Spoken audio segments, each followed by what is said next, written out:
16 साल की एज तक जब मैं पहुंची तो बहुत सारा कन्फ्यूजन था मेरे माइंड में। मैं बहुत सारी किताबें पढ़ भी चुकी थी, सिवाय बाइबल के मैंने सब कुछ पढ़ लिया था। इंग्लिश में, हिंदी में, हर शास्त्र को पढ़ के मैं ये जानने की कोशिश कर रही थी कि वो एक गॉड कौन है जिसने सबको रचा है, सबको बनाया है। इसी खोज में एक दिन मैं रो कर गॉड को जस्ट टेरेस पे बैठकर मैं उनसे बात कर रही थी। मैं बहुत ही कश्मकश में थी। एंड आई सेड कि आप कौन हो, just reveal yourself to me. इसके तुरंत 3 महीने बाद सडनली डैडी ने पैसे भेजना बंद कर दिया। और जो डैडी हमें पैसे भेजते थे हैदराबाद में, हमारी देख रेख वहीं से होती थी। वो मुंबई में रहते थे, उनकी जॉइंट फैमिली यहाँ थी।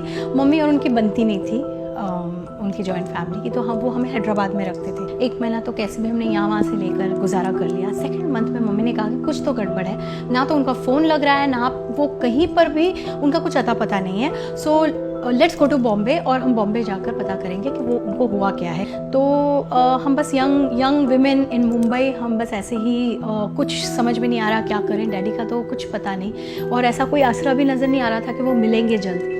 तो मम्मी ने बाद में हमें बताया कि उन्होंने एक प्लान बनाया था कि मैं इन्हें पॉइज़न दे दूँगी और ख़ुद भी खा लूँगी और ये मामला ख़त्म कर दूँगी, क्योंकि मुझे नहीं लगता भी कोई फ्यूचर है हमारे लिए। ना तो कोई जॉब, ना कोई बैंक बैलेंस, ना कोई सेविंग्स, और ना ही कोई ऐसा रिश्तेदार जो हमारी मदद कर सकता है। एक बार भी कभी यीशु का जिक्र हमारे फैमिली में नहीं हुआ था, ना ही बाइबल का जिक्र हुआ था। तो सडनली उन्होंने कहा मुझे जाना है, अभी मैंने सब कुछ कर लिया, अब मुझे चर्च जाना है। तो हम बाहर ही खड़े रहे, मैं और मेरी सिस्टर वरांडा में। मम्मी अंदर गई चर्च में, और वो काफ़ी टाइम तक प्रेयर कर रही थी अंदर, और मैं बाहर खड़ी थी। सडनली मुझे ऐसा लगा किसी ने अभी बकेट भरकर प्रेम मेरे ऊपर ऐसे उंडेल दिया है। It was like I am having a birth in love. और फिर मैं सोचती रही कि दैट गॉड इज देयर। इसके बाद हमारे जीवन में बहुत सारी अनयूजुअल ब्लेसिंग्स आए, इम्पॉसिबल चीज़ें पॉसिबल होने लगी। जैसे कि एक अंकल थे, राइटर थे हॉरर फिल्म्स में, और उन्होंने बचपन में मुझे एक फ़िल्म भी करवाई थी, वीराना, जो हिट भी हुई थी। तो आगे उन्होंने हमारी और हेल्प की। वहाँ से मेरी एक्टिंग करियर की शुरुआत हुई, और मेरा विश्वास यीशु में बढ़ता गया। उस वक्त शक्तिमान का मुझे ऑफ़र आया, शक्तिमान सीरियल का।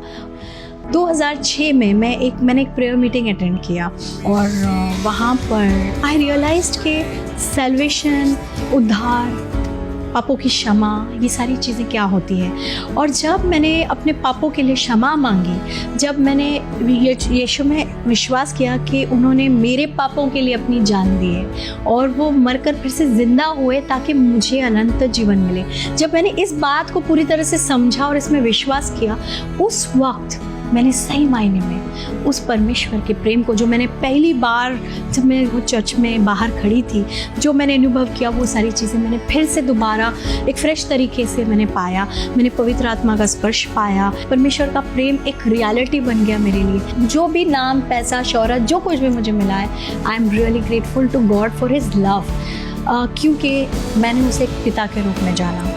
वो हमसे बहुत बहुत प्यार करते हैं। अगर हम अपना दिल खोल के उनके पास आएँ और सच्चे दिल से क्षमा मांगे और विश्वास करें, पश्चाताप करें, विश्वास करें, तो परमेश्वर के प्रेम को हर कोई महसूस कर सकता है। और मैं आपसे ये कहना चाहती हूँ कि उस प्रेम का इस धरती पर, क्या आकाश में, पृथ्वी में, पाताल में, पूरे ब्रह्मांड में कहीं पर भी उसका मुकाबला नहीं है। वो प्रेम इतना ब्यूटीफुल है, अनंत है, और बियॉन्ड हमारी अंडरस्टैंडिंग के है, इनकॉम्प्रिहेंसिबल है।